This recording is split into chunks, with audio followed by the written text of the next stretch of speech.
Shalom, shalom, Israel. It's your brother Joshua back with another quick coffee break and a quick exhortation for the brothers and sisters in the truth.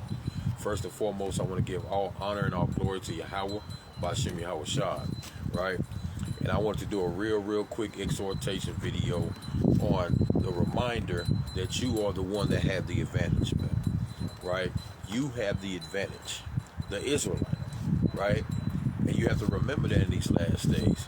So when you're going through it, when things are opposite of what your mission is, right? When you continue to walk down a path of darkness and depression and anger and things of that nature, right? Or doubt, fear, any of those things, just remember that you are the one that has the advantage. And what I mean by that is you have a direct line to the Most High God, Yahweh Ba'ashem Yahweh Shai, man. And you have to remember that through the spirit and power of Yahweh Ba'ashem Yahweh Shai and never forget, right? So let's start it off with a real quick precept in the book of Romans real quick, man, right? It's the book of Romans, right? Chapter 3 and verse number 1. And it reads, "What advantage then have the Jew? Or what profit is there of circumcision?" So the Lord said, well, what advantage has the Israelite, man? What advantage do you have? Right? Let's find out. It says, "Much every way, chiefly because unto them were committed the oracles of God." So the Lord said, you got advantage in every way possible over these other nations, over those that don't understand nor know the Most High or know this truth, right? Or even know that they are an Israelite. You have the advantage. You have the blueprint. And it said again, much every way, right? It says chiefly because that unto them were committed the oracles of God. So the oracles of the Most High was given unto you. And we got to find out what are the oracles of the Most High, man, right? We have to find out and understand what the oracles of the Most High truly are, right? So let's find out. Let's go to Sirach, chapter 33, right? And verse number 3. It says, "A man of understanding trusteth in the law, and the law is faithful unto him as an oracle." Right? So the oracles of the Most High God is the laws of the Most High God. And they were given unto you. Right? Psalms 147 and 19. It tells you that the law was given unto Jacob, man. No other nation. Right? Everything was given unto you and your bloodline and your seed after you. So you have to be happy. You have to rejoice. And remember, when I'm going through fits of doubt, when I'm going through depression, when I'm going through the lack of understanding or times of darkness, right?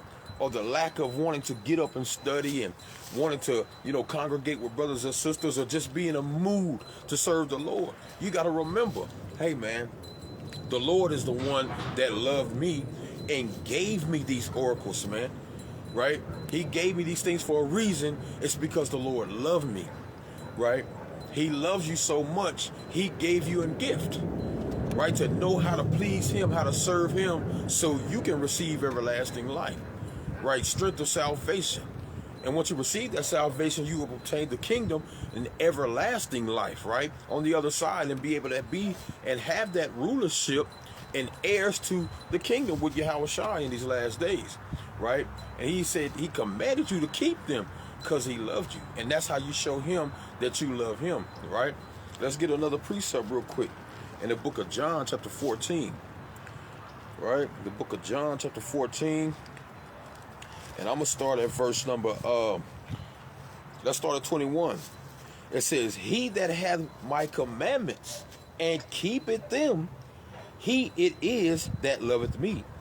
And he that loveth me shall be beloved of my Father. And I will love him and will manifest myself unto him." So the Lord said, if you keep his charge, you keep his commandments, you keep his laws, he said, you are showing that you love the Most High, and he's going to love you back. And he's going to manifest himself unto you. And he's going to give one of his greatest gifts unto you, which is his son, right?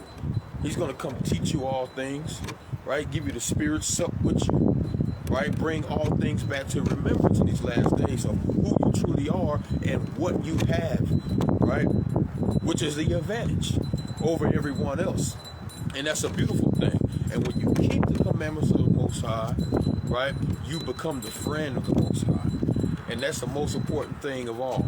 We want to be a friend in the last days to the Most High, someone we can call on when we go through certain things, right? Somebody that we can call on when we are at our lowest, when those that are physically around us can't be there for us, right? Our significant others or our brethren that may be far off, they can't pick up a phone call or, just anything at that instant be presentable, but you can always call on the Most High because he will be a friend unto you, right? And you him, right? So let's stay in the book of John real quick and go to the next chapter, John chapter 15, and I'm going to start at verse number 14, and it reads, "Ye are my friends, if ye do whatsoever I command you.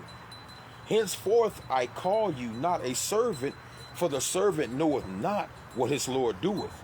But I have called you friends, for all things I have heard of my Father I have made known unto you." So remember, he said, if you keep my commandments and show me that you love me, I will make myself manifest unto you. So he says the same thing in the next chapter. I will make things known unto you, right? Everybody else does not receive these gifts to know what the Lord wants, right? And what the Lord has and the secrets that the Lord has given, right? So it says, "Ye have not chosen me, but I have chosen you and ordained you that ye should go forth and go and bring forth fruit, and that your fruit should remain.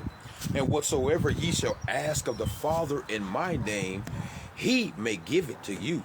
Right? So that's the advantage that you have, is you can go directly to the Father through the Son and ask the Father of things, and he will give it to you, man, in the name of Bashem Yahweh Shai, man.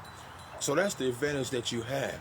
You have a direct line to show the Lord that you love him by being in correction, keeping his law, statutes, commandments, and correcting your brothers as well, man, right? Keeping order in your nation, and eventually receiving the thing that the Lord has promised to your forefathers. It's the kingdom and everlasting life, right? Let's get one more precept through the Spirit, right? Let's go to the book of Jeremiah, man, right? The book of Jeremiah, chapter 29 and verse number 11. It says, "For I know the thoughts that I think toward you, said Yahweh, thoughts of peace and not of evil, to give you an expected end." So the Lord said he knows the thoughts that he has towards you, man.